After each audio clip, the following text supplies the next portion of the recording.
Hey, Jimmy, you brought up Dale Earnhardt several times, whether you've run into him or what was your relationship with him like? It was good. We weren't.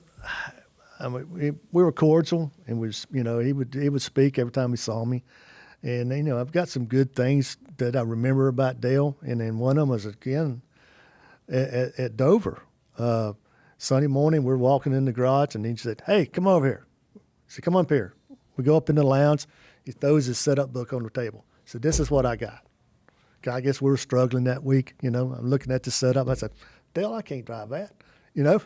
I have 2,000, 2,200 right front, and probably a 500 in the right rear. Something, when I've got a pair of 350s or something. Yeah.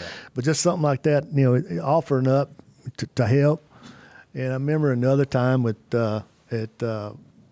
Atlanta, we burned out a wheel bearing, and we had to change the right front assembly. So that's when we had turtle wax. So we had to get back out, wanting to try to make some kind of, a good run out of it. And then we messed something up on the right front, and we blew a right front tire. We knocked the wall down. So next week, Dale comes over to me. He said, "Here, Goody Headache Award." He said, "You deserve this more than I do." Oh, wow. And I wish I had that on a plaque in my office. Yeah. And never cashed it. But it's $500. $500 then is, it's $500. So, and it's stuff like that, They used to give out the Goody's Headache Award after every race. It was awesome. Yeah. Not an awesome award to get because you didn't want to win it, but they used to have some really, at the end of every MRN That's right. race, I remember they this. had like 3 or 4 awards they'd give out, and it was like the MRN guys were the ones that literally would vote and say, "I think we're going to give it to this guy. Yeah, I agree with that one. That's a good choice." That's funny. I forgot about that, They but should you're bring right. that back. Speaking of goodies, we've got a producer's note here, and we're bouncing all around, so I apologize for that. But a producer's note said, Brad, tell the story of who Hippie is and the night Jimmy had bad headaches and needed goodies. Well, when I went for Bud Moore's, I kind of left Hippie high and dry. He was my main man. He been for 12 years. I mean, that guy did everything for me. This isn't the Sandy guy. No. Right, so Hippie's different. Hippie's later. Okay. Hippie's towards the end when I quit driving. But Hippie drive the truck, change tires, body work, just everything. And when I quit my own team, I didn't tell him. So he hears it on ESPN that I'm going to work for Bud Moore. He shows up Monday morning at the shop. He's there by himself, so he doesn't know what to do. So I come back, Monday evening after leaving Bud's, and I said, "Hippie, I'm gonna keep you on. I'm gonna pay you. He said, I'm gonna get you on at Bud's soon as we can." So he was driving the truck too. So I was able to do that after maybe a month. I got him on that Bud's driving the truck, and probably the best job he ever had because we worked 80, 100 hours a week and for the same money, and Bud paid time and a half, so he made he made really good money. But anyway, we were rooming together, and I had a killer headache one night, and so I'm gonna go in there and Hippie's Goody in his shaving kit. He's always got a Goody powder, so I go in there and I said, "Yeah, there's a Goody powder." So I take this Goody powder, I lay down, I got to turn the TV on, and I'm laying on my hand, and I hear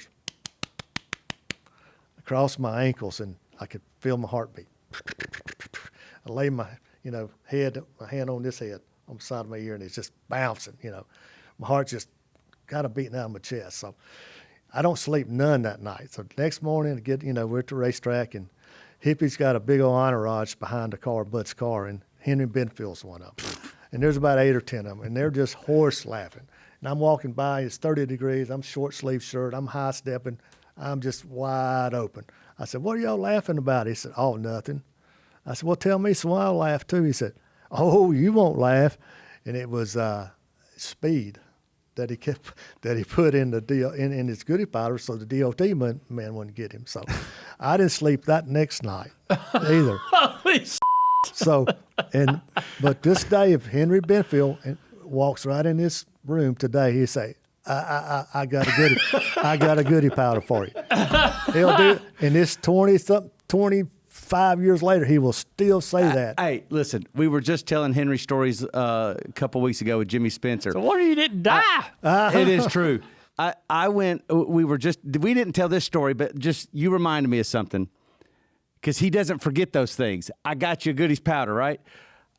Jimmy and I came in from an appearance. It was in the dog days of summer. I was working for Jimmy Spencer my first year.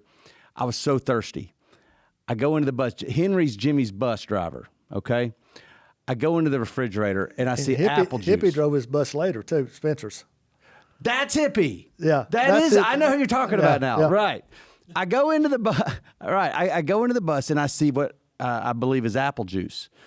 And I mean, when you're so thirsty, just think it's like you're so thirsty, and you just can't wait and you're gonna go and you're gonna take a big old gulp. And I do it. I hit it hard, right? Well, it wasn't apple juice; it was vinegar.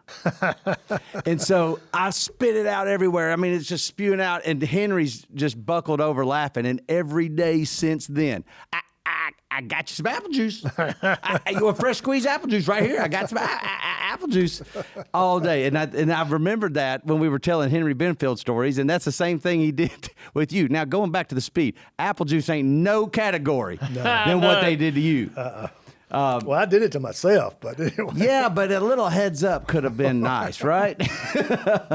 There was another time we worked day and night and going to Daytona to test, and go to test, and we run really good, so we don't spend the night. We're coming back home.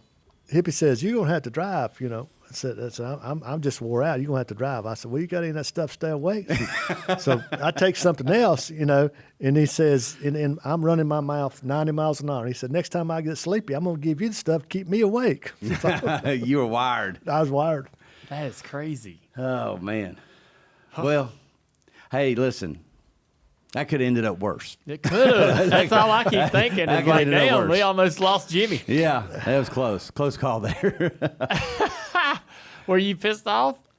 No. Yeah. I laughed too. It was funny. Oh my God. No. You know what they used to do? I mean, now that wasn't a prank. Like the guy had a purpose for that. But those were the prankingest people that I ever. Henry Benfield was for sure. And he would put real snakes in people's suitcases. So when they would go to the hotel and open it up, there it was. Now but the worst thing I ever heard him do was I can't remember his name, but he had worked with R.J. Reynolds, and he put women's lingerie into this dude's. It was Phil. I can't remember his last name. Put it in a suitcase to take home because he knew his wife did the laundry. Oh my God. And so when she opened up the case, there was this woman's lingerie in it. There's no- That was Henry was ruthless. Life is best lived in motion. And that's why Tire Pros gets you ready for all your driving adventures. Whether it's along corners and curves, across city and state lines. Because we're more than just tires. We're auto care too. Tire Pros, so you can focus on the road ahead.